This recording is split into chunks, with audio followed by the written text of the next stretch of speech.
These are all teams that we had such high expectations for that it just didn't work out. The Cincinnati Bengals, finally, we have a coaching change after failing to win a playoff game for 16 years, and they have the league's worst record. There has been absolutely no difference made to this team with Zach Taylor. I was talking with a few of my coworkers, and we were talking about teams that we may actually never see win a Super Bowl in our lifetime, and I'm 24 years old, and I said the Cincinnati Bengals. My picks have been the Detroit Lions and the Cincinnati Bengals as the two teams to probably never allow me to go see them win a Super Bowl. Yeah. Like, just never going to happen. The New York Giants. Yeah, so this is going to be the definition of fake news coming out of New York City. Danny Dimes, everybody got really hyped up for him, and let's be honest here. All right, he was okay. He was making some good passes. He was, was getting the ball to where it needed to go. But after a little bit, you watch like 2 games of tape, and you can figure him out. And the other coaches and defensive coordinators started to figure it out, and they actually just made it hard on him. You always blitz a young quarterback, and he kind of started to disintegrate from there. Overall, I feel bad for Eli. The position for the Giants as a whole, both Eli and Daniel Jones, it's just absolutely abysmal. Having all this hype around Daniel Jones after those 2 games that he had won to all of a sudden now be at 9 straight games. I know they've had injuries throughout the lineup. Barkley being out with an ankle, Evan Ingram being out with a hamstring. They've been lacking in efficiency, and they've been lacking in pressure on the defensive side for either quarterback. Like, they need to be in a better spot, whether it be Eli retiring or Daniel Jones being traded to another team. Like, this is just an absolutely disappointing period for Giants fans and also for New York fans in general. After taking the number 1 pick in the draft, they have allowed the most QB sacks this season and have a 3-9 record. Whenever you watch the tape, Murray kind of like tries to do a little bit of his Russell Wilson impersonation and run around and make all these plays by himself. But like sometimes it always kind of like, bites him in the butt and run into his own defender. I think that they're still relatively exciting to watch in a sense because of Kyler Murray's playmaking ability. Cliff Kingsbury, brand new coach to the league, was supposed to match up with Kyler Murray, have this incredible offense, mastermind type thing. I really haven't seen it. I don't really understand it completely. Maybe it's something to do with coaching. I mean, I was reading an article before this game, and he actually was comparing Kyler Murray to Baker Mayfield, which nobody should ever compare anybody to Baker Mayfield. Gosh. I mean, what can be worse than going up to the opposing team and say, hey, you guys want to come get me? Hey, I'm looking for a team. I don't like you. You want to come get me?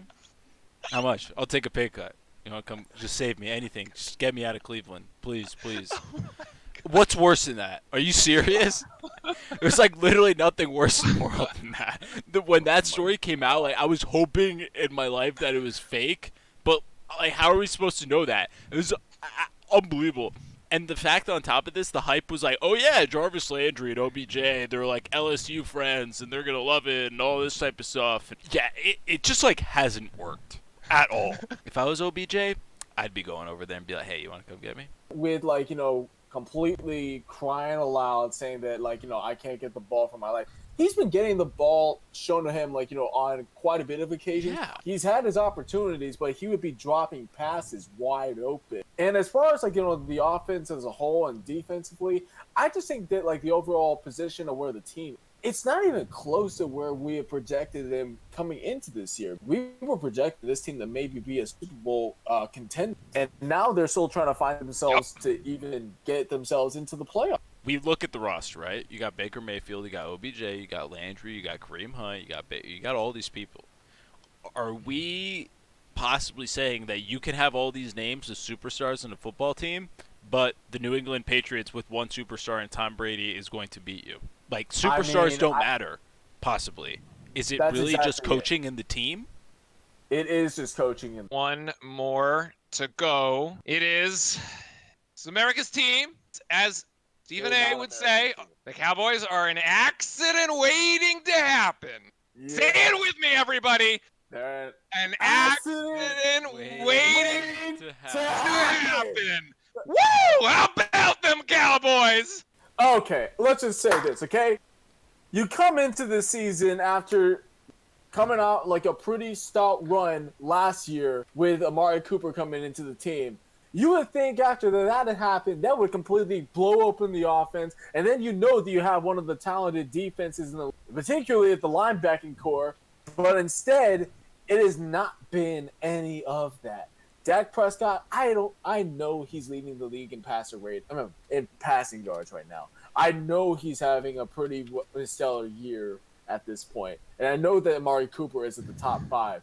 But efficiency, they have absolutely just been not playing to their potential whatsoever. Their defense have been giving up way too many big. Offensively, Zeke Elliott has not been the type of running back that we've all been accustomed to, especially for our dear friend Skip Bayless would hope for, because he basically threw his jersey down the trash can because he given up on him. And basically, I'm pretty sure that he should give up on this entire with the position they've been in, the talent that they have on both sides of the absolutely complete disappointment. The fact that they're 6-7 just shows how horrible Jason Garrett, aka Coach Clapp, is doing. America's team is not America's team. They haven't been America's team for 25 years. So honestly, I agree with this so much. But hey, hold on, real quick.